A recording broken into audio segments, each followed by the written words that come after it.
Ito, TCL na 43 inches. Ang problema ng unit natin ay may konti siyang galaw sa screen, may konti siyang flicker.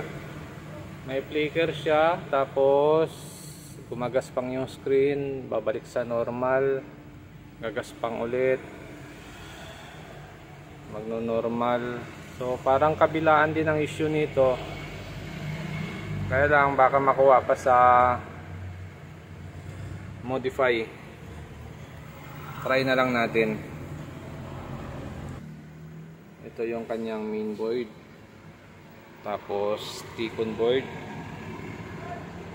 tapos power supply. So ang problema ng unit natin ay dito sa T-con. Tapos yung clock signal natin ay itong side na ito.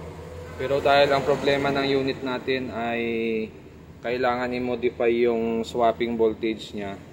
So makikita natin dito yung swapping voltage natin ay yan. LC1, LC2 magkatabi sila, no? Dito sa taas, yun, no? Dalawa na yon. So hahanapin natin yan kung saan siya banda nakatapat. Kung dito ba siya nanggagaling.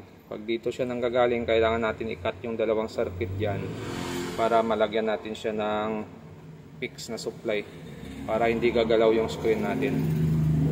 Gawa natin dito, pinagsama natin yung LC1 saka yung LC2 nya, tapos tinap natin sa BGH. So dito na tayo nagtap sa dulo.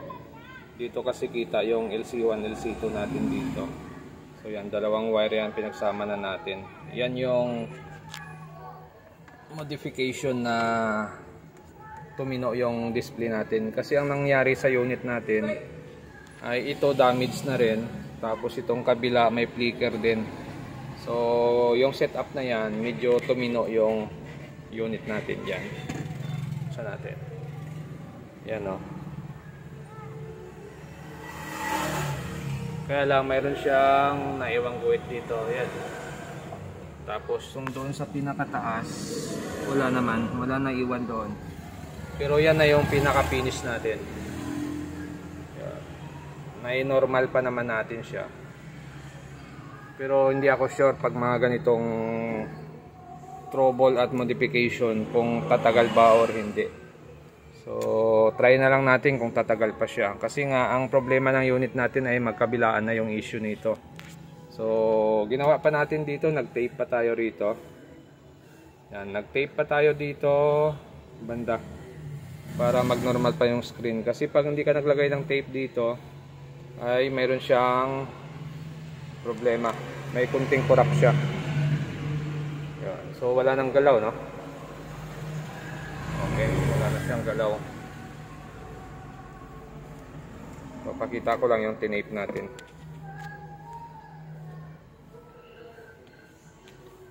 Ito. Yan, meron tayong tinape dyan.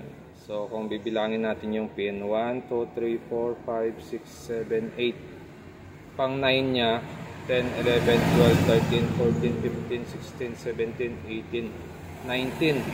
Yan yung nilagyan natin ng tape para mag-normal yung display.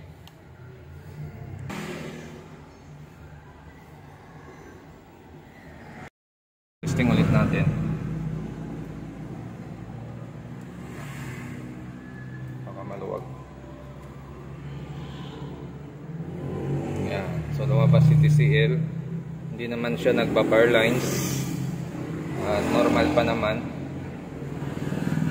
Okay. So okay pa ito. Pwede pa, no?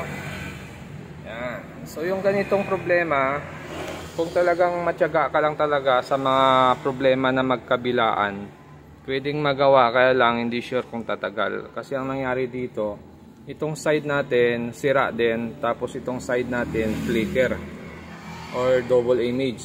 So dito nagdo-double yung display natin.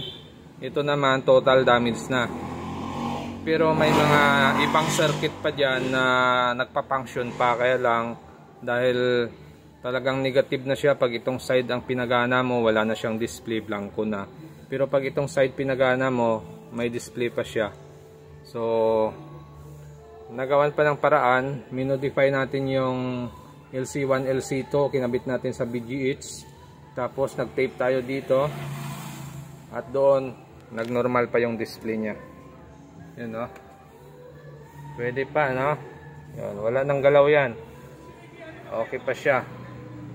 So, kailangan mo lang talaga, hahanapin mo lang talaga yung naging problema dito sa side na ito. Dahil yung hindi naman lahat ng clock signal natin ay damaged. May mga clock signal din naman tayo na okay pa. Eh, nakaka-survive pa yung ganon. So, kung may pumapasok na signal pa dito sa clock signal natin na okay, tapos itong kabila natin ay nagdo-double image naman. So, dahil mayroong pumasok na normal dito, kaya pa niyang i-handle yung double image dito. Kaya nawawala yung galaw ng screen natin. Okay, so pwede pa.